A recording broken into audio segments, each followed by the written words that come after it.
countdown for blast-off. X minus 5, 4, 3, 2, X minus 1, fire.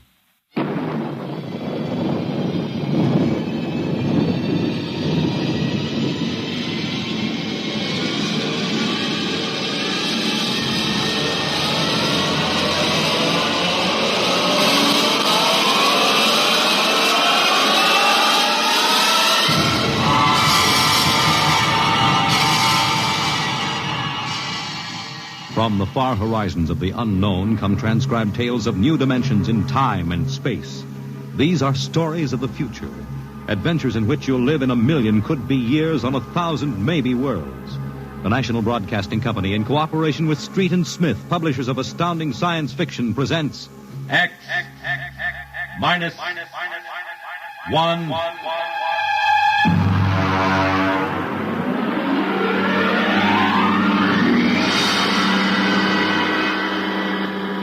Tonight's story, The Embassy.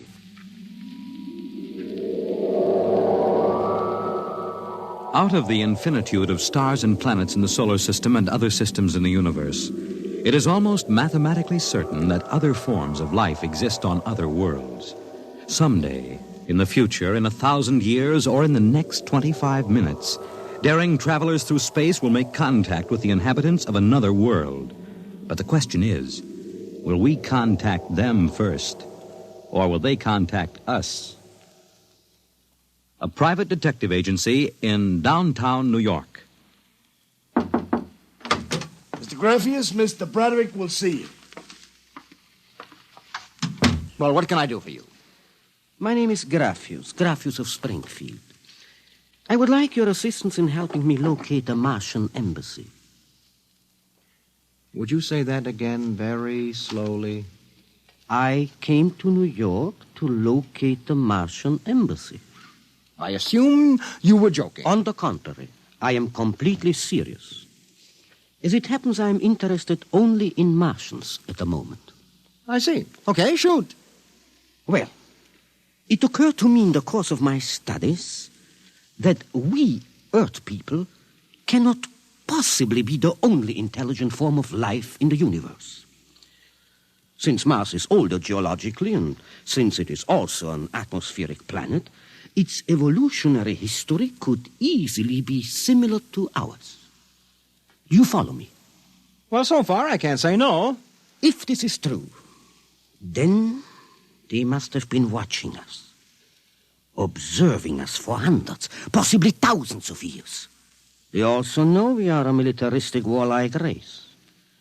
We might conceivably set out to conquer and occupy Mars someday. In which case, they would try to get the jump on us. Precisely, Mr. Broderick. Now, if you were planning to attack an unknown nation, what would be your first move, Mr. Broderick?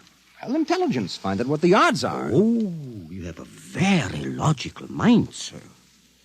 You would send agents to scout the nerve centers of earthly civilization and advancement. Not Kansas City or Equatorial Africa, my dear sir, but here, in New York, the most technically advanced spot on the earth. And you want me to help you prove this theory of yours? Precisely. The expense doesn't interest me. Well, now, this may take a long, long time, Mr. Graffius. After all, nobody has ever seen the Martian. I assure you they will be very ordinary-appearing people. Mm-hmm. Very likely they live together in downtown New York. Most certainly they live in a private house with no servants to pry in their affairs. Oh, some ordinary people who live in a private house in downtown New York.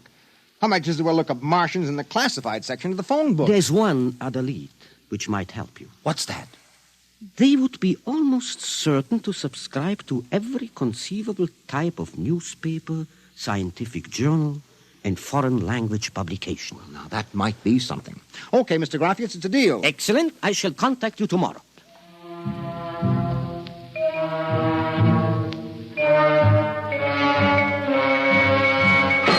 Boss, here's an address. Takes everything from Pick Magazine to the Manchester Guardian. Here, listen to this here. Pick, Look, Scientific America, the Daily News, Daily Worker, the Police Gazette, Journal of Engineering, a Scientific Quarterly, American Psychiatric Journal. Let me see that. Yeah. Oh, Doolin. Sometimes I wonder, what is the address on this? Well, it's 9 West 124th Street. Which happens to be the Harlem branch of the New York Public Library. Oh. Now listen, Noodlebrain, what we're looking for is a private Oh, house. boss, what is the sense of all this? You know there ain't no Martian embassy in New York. This crackpot is paying us $100 a day, and we got to keep him happy. Do you understand? Yeah. Also, I have a hunch that Mr. Graffius is not looking for any Martian embassies. He is looking for something quite different. So we are going to find it for him.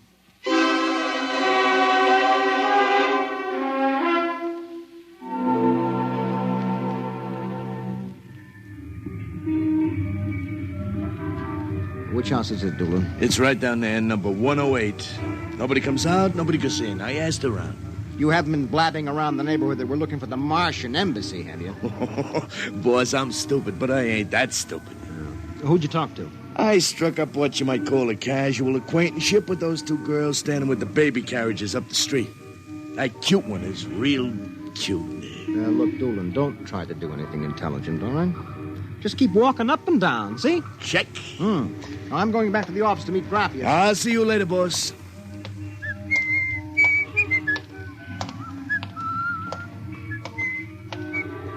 Hiya, beautiful. Hiya, Flatfoot. Name is Doolin, honey. Iron Man Doolin. Your line is getting rusty, Iron Man. So help me, honey. If I'm feeding you a line, may the heavens open up and strike me dead. Hey, what's that? Look out!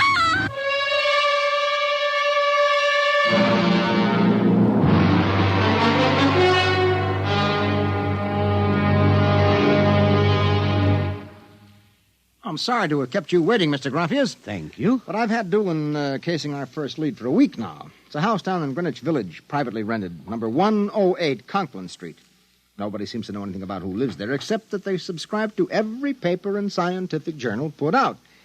Also, there's a radio antenna on the roof. Oh, you don't suppose your Mr. Doolin will try to get inside the house? If this place is the Martian embassy... No, don't worry. Doolin can take care of himself. It's probably him now. Excuse me. Hello. Yeah, speaking. Doolin? Yeah, he works for me. What? No.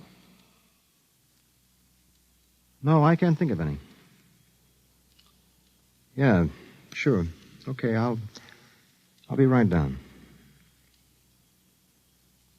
Okay, Lieutenant, yeah. Yeah, right away. Something the matter? Doolin is dead, Mr. Graffius.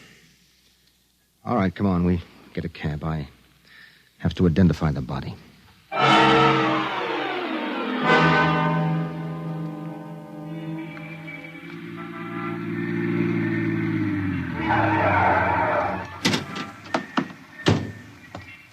Lieutenant, I'm Broderick. There's your boy, Broderick. Anybody see it? The maid pushing a baby carriage. We can't seem to get any sense out of her. You mind if I talk to her? Hanson, this guy wants to ask the girl a few questions. Please. I told you what I saw. How many times I gotta tell you? Look, miss, the dead man was a personal friend of mine. Would you tell me what happened? Helen and I were standing in front of Rackman's candy store up on the corner. We both had the babies out. He said hello and joked a little. Then he... What happened? It's too awful. No, please.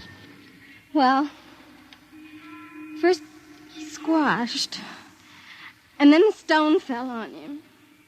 Did you repeat that? They don't believe me, but Helen saw it too. Saw what? First he squashed, and then it fell on him. He was mashed flat before it even hit him. Now, look. That's the story, Broderick. Please, let me alone. Let me go home.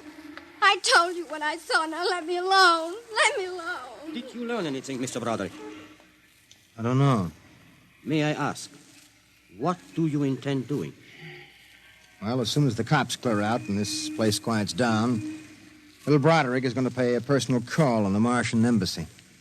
Or whatever number 108 is.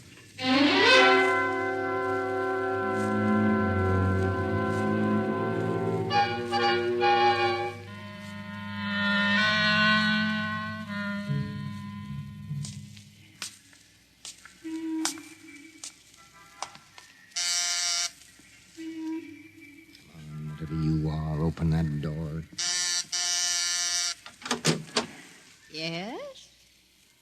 Oh. Well, young man. Oh, excuse me, ma'am. Is the lady of the house at home? I'm the lady of the house. Oh, well, my name is Broderick. I represent the Manhattan Child Adoption Center. We're soliciting funds and clothing for stranded and unadopted children. I Won't wondered you if... come inside? Well, we don't. Usually Oh, we... nonsense. I'm old enough to be your grandmother. Besides, my son Lauren is working at home. Your son? Oh, he's a bibliographer. He writes summaries of articles and books from scientific journals and publications for libraries and universities. Oh, I see. Sit down, Mr. Broderick. Let me pour you a cup of tea. Oh, thank you. Well, you know, I'm not much of a tea drinker, but it seems to have a strange taste. Oh, it's my own recipe. Uh-huh. Well, I think that I'd better be running along but now. You haven't finished your tea, Mr. Broderick. No, really. I feel a little funny. I'll call Lauren. No. It's all right, I'm leaving. I just feel kind of dizzy. Well, I'm sure Lauren would like to hear about the adoption center. I'll call him. No, don't but bother. I must. Besides, you aren't well. Tea. Lauren! I've got to get out. Lauren! Lauren, hurry! Look out. You get out of my way. No. You must stay. Yes, Mother. You drugged my tea. You let go of my arm. Lauren! Let go. No! Oh! I've got to get out the front door. Open.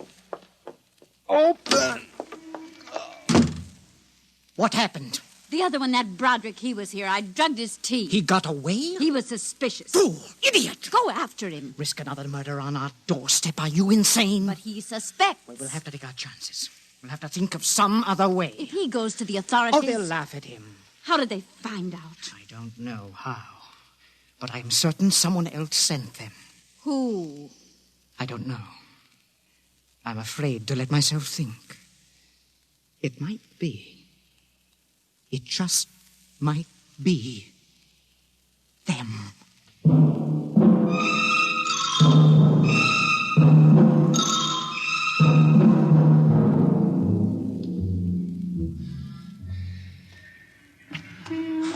I've got to get help. Oh.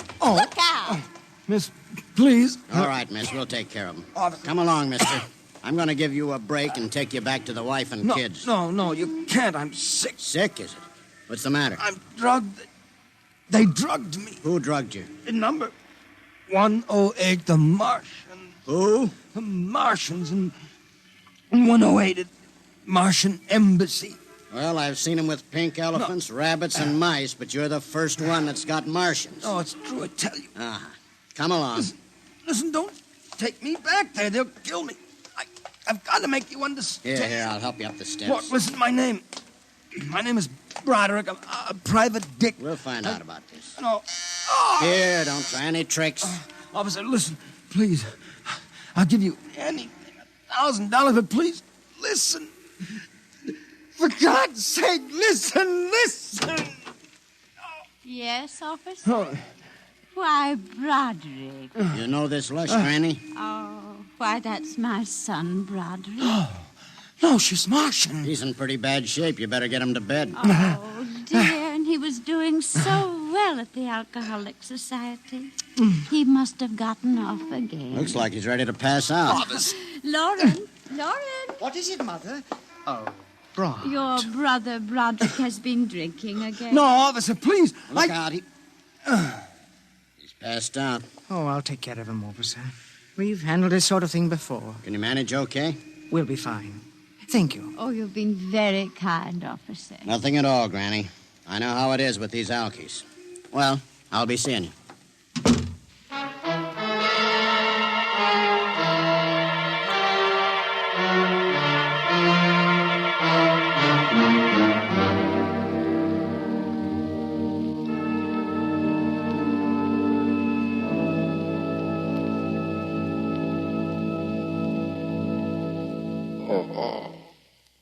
Martian Embassy. Martian. Oh, my head. Our Mr. Broderick is regaining consciousness, Mother. What happened? can't get up. Oh. Do not struggle, Mr. Broderick. It will be impossible for you to rise from that chair. The pressure from this ray will keep you there. Ray? Who are you? Well, you've already guessed, Mr. Broderick. You mean this really is the Martian Embassy? Yes. Yes, you have the honor to be the first prisoner of the Imperial Government of Mars. First prisoner? Yes. After the invasion, of course, you will all be our prisoners. What sort of nonsense is this? No nonsense, Mr. Broderick. As your people will soon find out. Our preparations for invasion are nearly completed now. As soon as we give the signal, our armed forces will launch a surprise attack. And then the Earth will be ours. You're crazy. Or not half as mad as you, Mr. Broderick, to come muddling so foolishly into our affairs. It was a mistake, Mr. Broderick. A fatal mistake. So Doolan's death was no accident, then, huh? Oh, assuredly not. We found it necessary to use a pressure ray on your friend. The block of concrete was an afterthought. We thought it might help to divert suspicion. All right. So what happens now? If you cooperate, you can look forward to a quick, painless death. Like your friend, Mr. Doolan. If not? Well, this pressure ray has many delicate adjustments. It can move a pin, or it can crush a boulder. Let me demonstrate. Oh! You see, Mr. Broderick, as if an invisible vice were crushing you. What do you want? The name of your client. We are interested in knowing who is so anxious to locate the Martian embassy. The names of my clients are confidential. Oh! Oh! Well? All right! All right! Turn it off, Mother. Mr. Broderick has seen the wisdom of speech.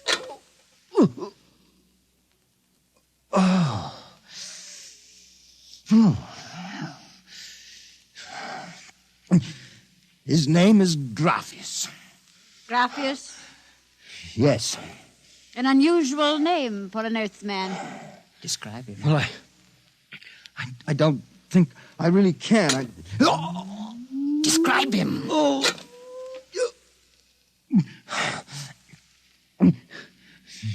He's tall. The big forehead. It's about 60. Wears thick glasses. He's bald. Lauren, it sounds like one of them. Yes. Yes, it does.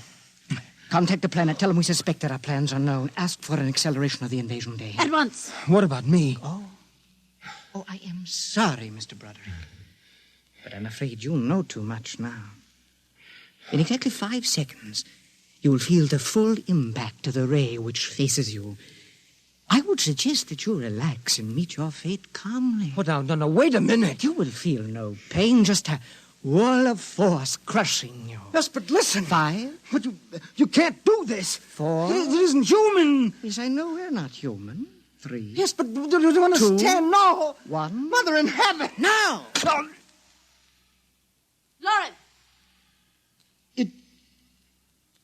It didn't work. Something has happened. The magnetic field is dead. Stand back from the pressure ray, please. It will not function anyway. I have decontrolled your field. Lauren! Lauren, it's one of them. They found us. Did you think we wouldn't? You are free to move now, Mr. Brown. Look, I don't know how you got in here, Graphius, but stick around. These babies are really Martians, just like you said. They're planning to invade the Earth and take over. There will be no invasion. All right, you keep these characters covered. I'll get the police. There will be no need for the police. I intend to handle them myself. But, Graphius, the police will want Do to... not call the police. I don't get it. You fool of an Earthling. Don't you realize with whom you are dealing? The invasion of Earth by Mars will be like child's play compared with what... Lauren! Oh! Holy mackerel. They just flattened out. Yeah, like your friend, Mr. Doolin. Oh, I I detest the use of violence where the intellect can rule. But unfortunately, the Martians are a threat to us and must be destroyed so that we can proceed with our own plans. What plans? Naturally, you wouldn't comprehend. Wait a minute. There are some things here that I do understand. A second ago, that pressure ray didn't work. Now you're using it like it was a toy. How did you get in here, anyway? Who are you? Another one of these Martians? No, Mr. Broderick. I happen to be a Venusian. A what? A representative of the planet of Venus. You're crazy. Not at all. Martian invasion would be like child's play compared to ours. The Martians would simply have conquered and enslaved your people. We Venusians intend to exterminate you completely. And I suppose that you were going to start by knocking me off now, On the contrary, you are free to leave any time you please. Leave? Yes? Are you kidding? I know your plans, the invasion. I could go... Tell the police? Go ahead. Huh? Why don't you try it, Broderick? Because the minute I turn my back, you're going to let me have it. Suppose you try it and see. I have no interest in stopping you. Go ahead. Run to the police. Tell them anything you like. All right, Buster, you asked for this.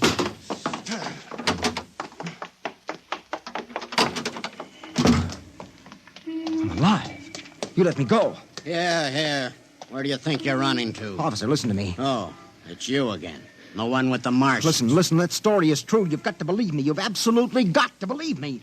They're inside that house, inside number 108. He killed them. Who killed him? Graphius, the leader of the Venusian invasion. Venusian invasion. Look, they're going to take over the Earth. Listen to me.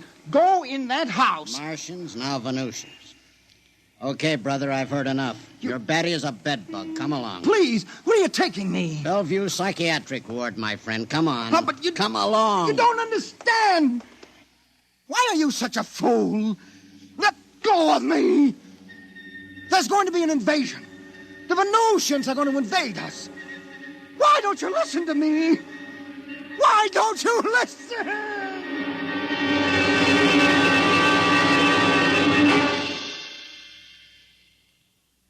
You have just heard X-1, presented by the National Broadcasting Company in cooperation with Street and Smith, publishers of astounding science fiction. Tonight, by transcription, X-1 has brought you The Embassy by Donald A. Woolhime, adapted for radio by George Leppers.